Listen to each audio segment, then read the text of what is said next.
আচ্ছা, ভালোবাসো আমায় এখনো আগের মতো? জানি বরাবরের মতো বলবে, আগে বাসতাম, এখন বাসি না। মনে আছে শুরুর দিকে কেমন আই লাভ ইউ বলে বলে নাভিশ্বাস তুলতে তুমি? তোমার ওই তোতা পাখির মতন ঠোঁটস্থ কথায় মাঝে মাঝে আমি বিরক্ত হয়ে যেতাম, কিন্তু ভালোও লাগতো। তোমার মতোই ওতেও আমি অভ্যস্ত হয়ে গিয়েছিলাম।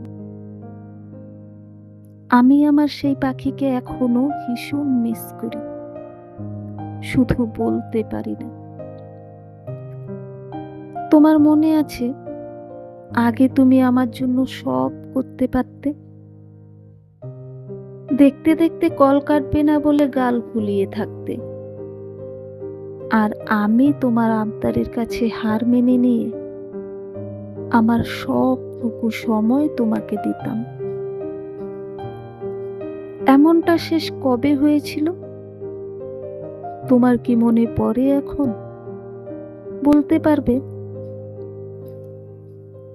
আমাদের দেখা হওয়াটা যেমন আনন্দের ছিল, তেমনি সব সময় তোমার চলে যাওয়াটা ছিল আমার ভীষণ কষ্টের। তোমার যাওয়ার সময়টায় আমি ঘ্যান ঘ্যান শুরু করে দিতাম, তুমি চলে যাবে আমাকে রেখে। তুমি মৃদু হেসে বা কখনো কান্না কান্না গলায় আমাকে বলতে, তাহলে চলো আমার সাথে। বিদায় বেলায় তোমার যাওয়া দেখে মন খারাপ হতো। তুমি দু কদম না যেতেই আমি তোমাকে মিস করতে শুরু করতাম। কান্না আসতো ঠিক আমার গলার কাছটায়। কখনো সাথে সাথেই টেক্সট কিংবা কল করে তোমাকে বলতাম, মিস ইউ। আজকাল ভীষণ অদ্ভুত লাগে জানো, তুমি কত বদলে যাচ্ছ। এখন আর তোমার সবকিছুর আগে আমার প্রাধান্য নেই। শেষ কবে আমার জন্য তোমার সমস্ত কাজ ক্যান্সেল করেছিলে মনে পড়ে? এখন আর আয়োজন করে আমার সাথে দেখা করতে আসার প্রয়োজন মনে পড়ে না তোমার। এখন তোমার শুধু গুরুত্বপূর্ণ কাজেই নয়, বরং অহেতুক কাজের ভিড়েও আমি ভীষণ তুচ্ছ। জানি তোমার সময় ভীষণ দামি,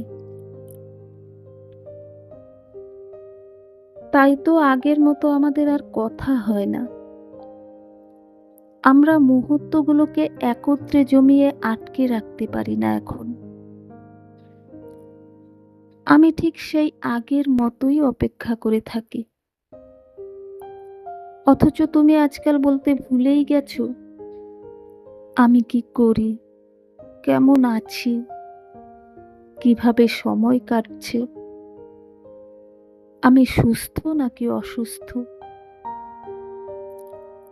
এখন আর আমার জন্য সময়কে বাঁধতে চাও না তুমি, বরং তোমার সমস্ত ব্যস্ততার পরেও ঠাঁই হয় না আমার। তোমার দৈনন্দিন কাজের ভিড়ে আমি কোথাও হারিয়ে যাচ্ছি। যত দিন যাচ্ছে ছিটকে পড়ছি তোমার প্রয়োজনের তালিকা থেকে। কষ্ট হয়, ভীষণ কষ্ট হয়, যা তুমি কখনো বুঝতে চাওনি। তুমি বদলে যাচ্ছ, অথচ তোমাকে কাছে পাবার তৃষ্ণা, তোমার জন্য অপেক্ষা, তোমার জন্য বুকের ভেতরের হাহাকার আমার আজও সদ্য ভূমিষ্ঠের মতো পবিত্র। হ্যাঁ, তুমি ভালোবেসেছিলে এবং আমি ভালোবাসি। আজকাল সময়ের কাঠগড়ায় দাঁড়িয়ে নিজেকে ভীষণ দোষী মনে হয় আমার, অথচ আমি কি ভীষণ বোকা। ভেবেছিলাম আমি হয়তো তোমার কাছে সব থেকে দামি, সবকিছুর ঊর্ধ্বে। ঠিক যেমনটা আমার কাছে তুমি। বলো না, তোমার বদলে যাওয়াটা কি খুব প্রয়োজন ছিল?